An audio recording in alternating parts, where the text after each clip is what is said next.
नमस्कार, हर्ष न्यूज की तेज गति वाली बुलेटिन छत्तीसगढ़ रफ्तार में आपका स्वागत है।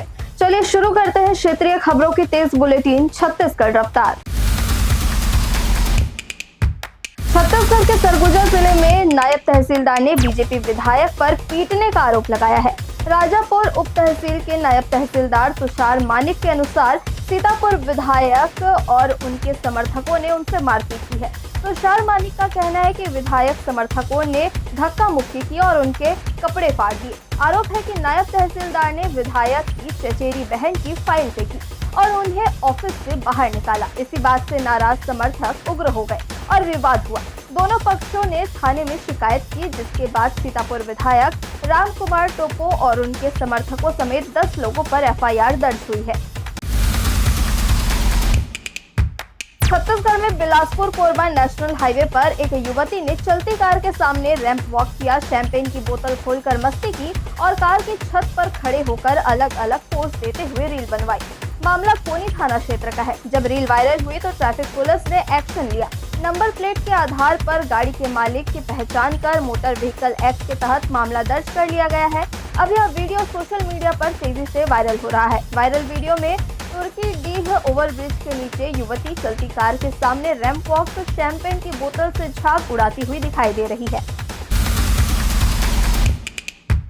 छत्तीसगढ़ में अगले 2 दिन गर्मी और झुलसाने वाली है। मौसम विभाग के मुताबिक रायपुर समेत सेंट्रल क्षेत्र के कई इलाकों में लू चल सकती है। वहीं हीट वेव के बीच मौसम विभाग ने आंधी बारिश की भी संभावना जताई है। अगले 24 घंटे में कई जिलों में मौसम बदल सकता है। इस दौरान तेज हवा, आंधी और बारिश हो सकती है, जिससे तपती गर्मी से राहत मिलेगी। पिछले 24 घंटे के दौरान दुर्ग प्रदेश का सबसे गर्म जिला रहा, जहां अधिकतम तापमान 45.5 डिग्री सेल्सियस रिकॉर्ड किया गया।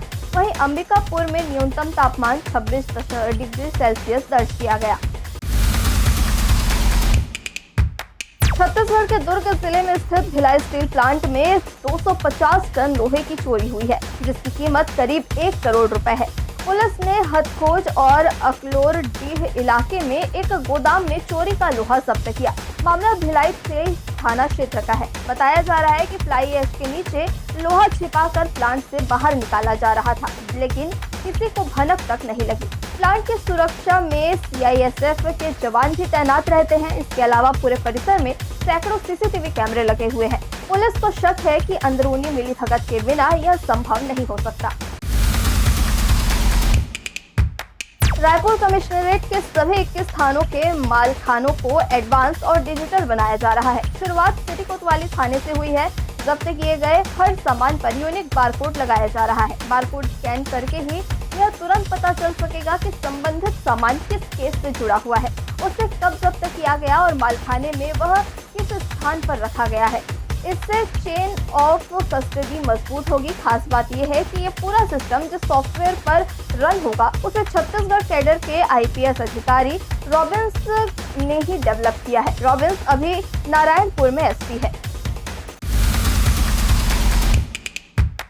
नवा रायपुर को नई रेलवे कनेक्टिविटी देने की दिशा में बड़ा कदम उठाया गया है। दक्षिण पूर्व मध्य रेलवे ने नया रायपुर खरसिया परमालकसा नई रेल लाइन परियोजना के लिए रायपुर जिले में आने वाली जमीनों की सूची जारी कर दी है। इसके साथ ही जमीन लेने की शुरुआती प्रक्रिया भी शुरू हो गई है। रेलवे ने प्रारंभिक जमीन मालिकों को दावा और आपत्ति दर्ज कराने के लिए 30 दिन का समय दिया है। इस नई रेल लाइन के बनने से नवा रायपुर की रायगढ़, राजनांदगांव और दूसरे इंडस्ट्रियल एरिया से सीधे रेल कनेक्टिविटी मजबूत होगी। रेलवे अधिकारियों का कहना है कि इससे माल ढुलाई आसान होगी और इंडस्ट्री को बड़ा फायदा मिलेगा। आने वाले दिनों में रोजमर्रा में इस्तेमाल वाले जरूरी कंज्यूमर प्रोडक्ट्स महंगे हो सकते हैं। सिस्टमैटिक्स रिसर्च की रिपोर्ट के मुताबिक कच्चे माल की बढ़ती कीमतों के कारण कंपनियां लगातार महंगाई के दबाव में हैं, जिससे वे अपने प्रोडक्ट्स के दाम बढ़ा सकती है। रिपोर्ट में बताया गया कि अलग अलग कैटेगरी की कंपनियों ने पिछले 1 से 2 महीने में ही अपने प्रोडक्ट्स की कीमतों में औसतन 3 से 7% तक की बढ़ोतरी कर दी है। इसकी मुख्य वजह यह है कि कंपनियों की रॉ मटेरियल बास्केट की लागत में औसतन करीब 10% बढ़ी है। बिलासपुर की सिटी बस सेवा गंभीर संकट से गुजर रही है। डीजल की बढ़ती कीमतों और आपूर्ति में दिक्कत के कारण मंगलवार को शहर के 5 रूटों पर बस सेवा प्रभावित रही।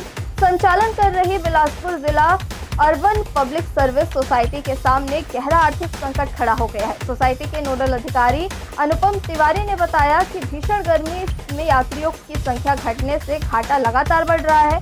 डीजल संकट के बावजूद 13 से 10 बसों का संचालन किया जा रहा है। वर्तमान में 13 बसों के संचालन पर प्रतिदिन करीब 53,000 रुपए खर्च हो रहे हैं, जबकि आय केवल 45,000 रुपए हो रही है। छत्तीसगढ़ रफ्तार की आज की बुलेटिन में बस इतना ही। अपने आसपास की खबरों से जुड़े रहने के लिए हमेशा बने रहे हर्ष न्यूज के साथ। नमस्कार।